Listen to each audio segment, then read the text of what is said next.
everybody, it's me, Randy C, and welcome to We Talk Too Much, Road Edition. Live, in a car, hot in the wonderful traffic of Toronto, Ontario, Canada, as we go to my doctor's appointment. But welcome to Talk This Much, and as usual, I would not be here without my bestie from the Westie, Eric B. Eric B, say hi to the fine folks. Fine folks. Hi, how is everybody? We are currently stuck in 40 minutes of traffic, so we're going to bring you a special edition of We Talk Too Much because in the city of Toronto, 3 kilometers can sometimes be 40 minutes. Absolutely.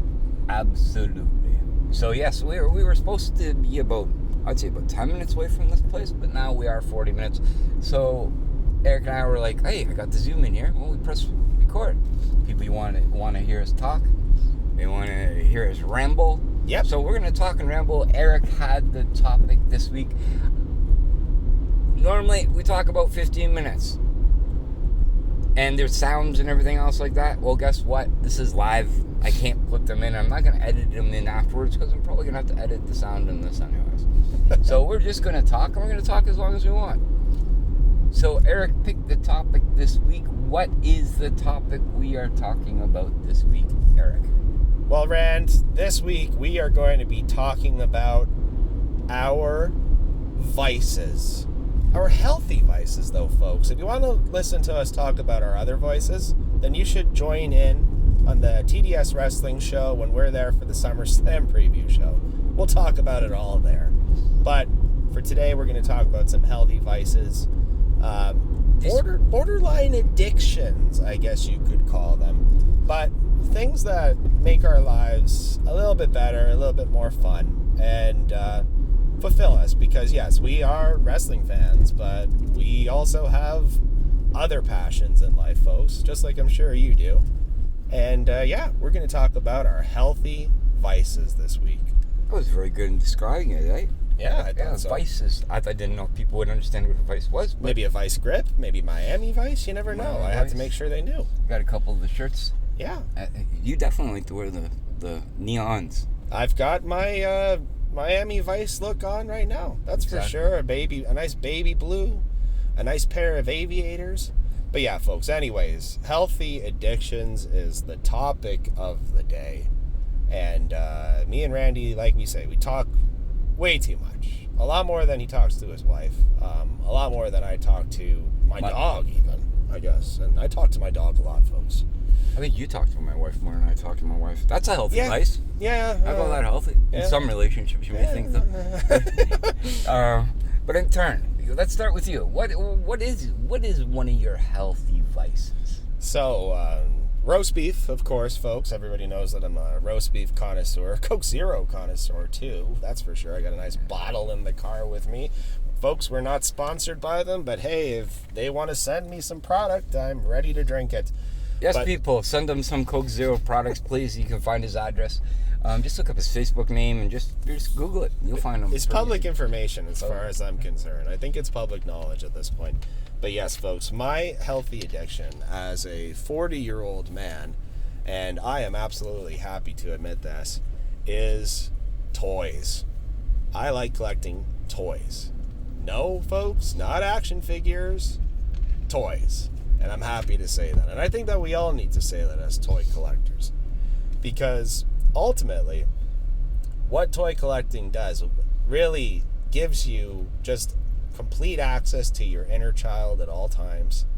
And yes, it's nice to be at the age now where you can afford things that, hey, maybe your parents weren't able to get you when you were a kid. And now you can get whatever you'd like.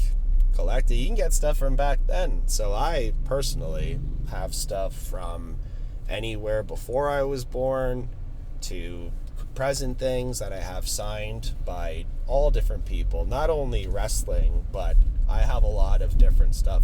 Folks, I can say I'm a doll collector too, because I do have a LaBarbie James at my house. I have a LaBarbie James fresh on display, And I'll tell you something, folks. If you think that girls aren't going to be impressed when they come and they see how big your collection is, think again. Every female I've ever brought to the Thunderdome has looked at my collection and their jaws drop to the ground and they say, sign me up for the girlfriend application.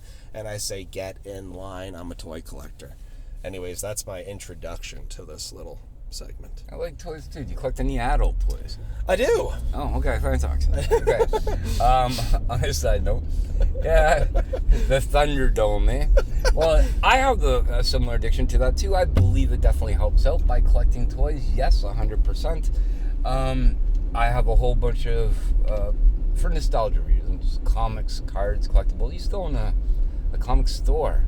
I never used to take the woman to the comic store, though. I used to take the woman to what they called Snake Mountain. Oh! At Snake Mountain in my place. A little He-Man reference there, huh? Yeah. Better than the Thunderdome. Masters of the Universe, let's go. Yeah. But, no, I'm playing. But yeah, I have a collection. Started when I was really, really young. I'll explain... medical conditions of the week. My brother, but it's not mine. My brother was allergic to absolutely everything. He was very, very sick as a child, and he used to go for needles twice a week. Yep. So going for needles, my mom used to give him a comic. And by giving him a comic, she couldn't just give him one because he got a needle. I was a good brother that went along and watched him get the needle, so I got a comic too. So me and him, at a very young age, him's younger than I, obviously he's 2 years younger than me, we started collecting comics. Well, Ron, is my brother's name, got really, really smart at like the age of 7. He'd get the same comic each week. So if he had 2 noodles in that week, he'd get the same comic. He'd keep one, put it in his box, and then sell and trade the other one. Good idea. At 7 years old. Business entrepreneur. Very, very smart. Very smart. So we did do comics. He stayed with comics and G.I. Joe's, Transformers, everything else. I went from comics, wrestlers, cards he did as well. Like he was big into the hockey cards, where I liked more or less just like the wrestlers, the weird toys, and comics. So yeah, had a comic store for 7 years. Had over about 100,000 comics at least. I think it was 117,000 last time I cataloged them and for insurance. And you have a very unique number of a certain collection. Do you want to tell the listeners a little more about that? Well, it's I guess one of my favorite sets, I guess, in a way. When DC came out with the new 52, I got 52 copies of each new 52 number ones. Woo! But again, I owned a comic store at the time, right? Yeah. So I just put that aside. It's not my best comics set right there. I have comics from you see in the nostalgia. You've heard us talk on the show. Yeah. Captain Carrot, The Amazing Zoo Crew, one of my favorite, very first comics. Oh, I love that guy. Right. So on my wall, I got all of them from 1 to 20, like graded, and then hanging up on the wall there, and that's just for nostalgia.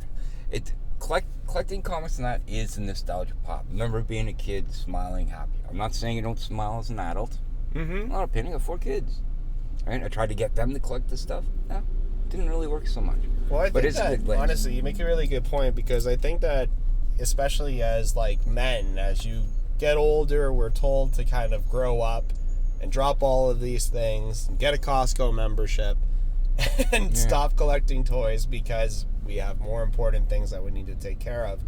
And I'm not saying that we don't have more important things that we need to take care of, but you know, if you can get yourself to a point in your life when you can be comfortable and happy doing that stuff, and you still have room to do something for yourself, I think that it's important for us to keep this additional source of joy, additional source of hope in our lives.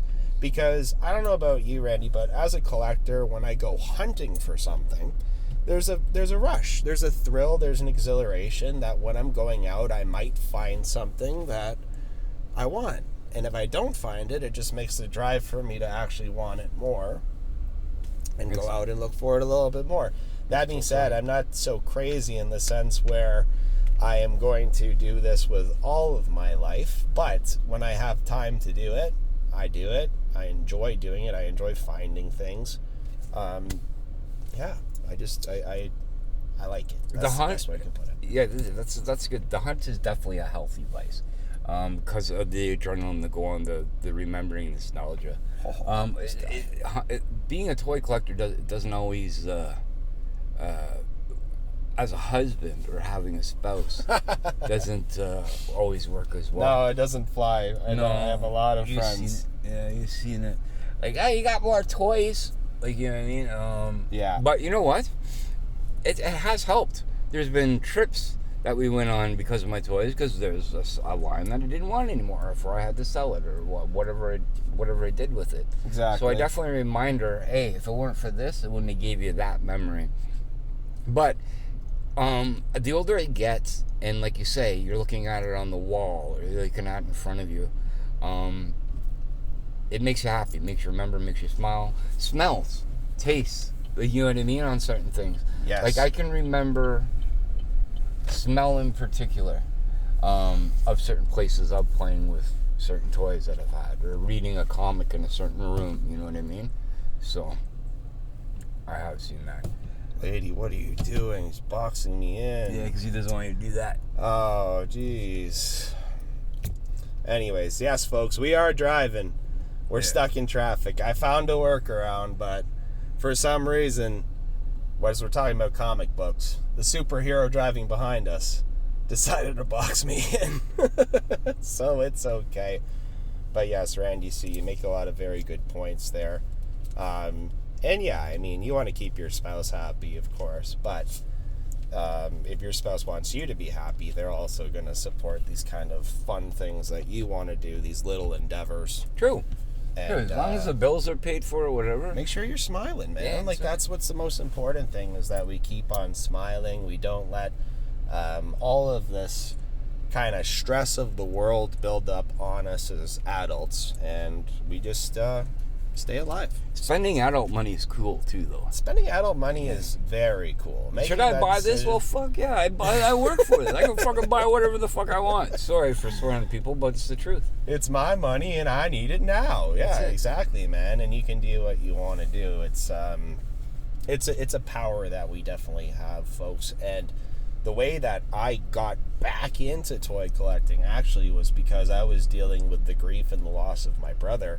And I had to grab onto something nostalgic to give me my happiness back, give me my joy and my zest for life back. And I'm not saying that collecting is the only thing that did that, but it certainly helped giving me that moment that moment of hope where things could be just a little bit different. Yes, it was just one small item, but for me it meant a lot at the time. So I think that's really where I'm going to end my rant on this topic. Oh, here, Andrew. It's like a little early. Like, we haven't talked that much. No, we haven't. No, man. Well, this is when I can ask you more questions. Like, for one, what was the name of that comic book store?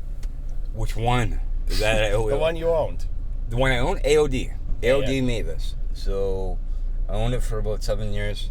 Man, you want to talk about getting good... Owning a comic book store could be good and bad at the same time. I'll tell you a good story. One of the stories.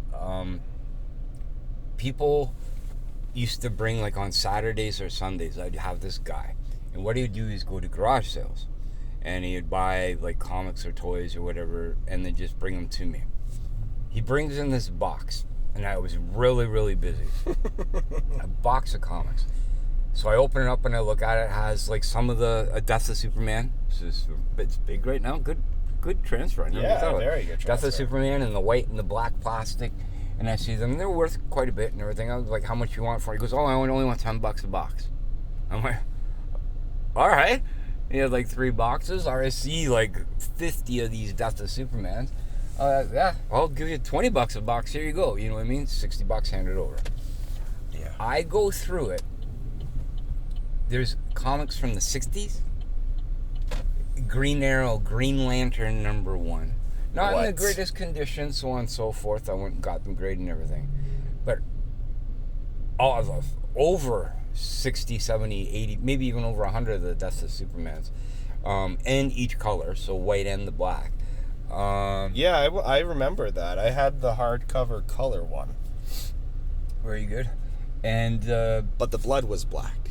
the blood the blood was black. The blood was black. black. The hardcover. Yeah. Because that was like released, I think, a year after. I think, if I'm remembering correctly. It was new to me at the time. Yes. But yeah, no, there's fun stories on stuff that I got or weird things. When you get to, when somebody brings in a box of LJNs, I've had that happen, right? Yeah. And you have your doubles or the ones that you never seen. Never ever got a Bam Bam Bigelow or, like, you know, never got that LJN or seen it actually. But I like really weird toys, really weird, like the knockoffs. Yeah. Like, you ask Eric, he just shakes his head when he looks has at them. someone. They're fun. They are fun. The knockoffs are fun. There's actually a huge market for that for certain lines. I know. But yeah, that's my favorite thing. But that is one of my vices.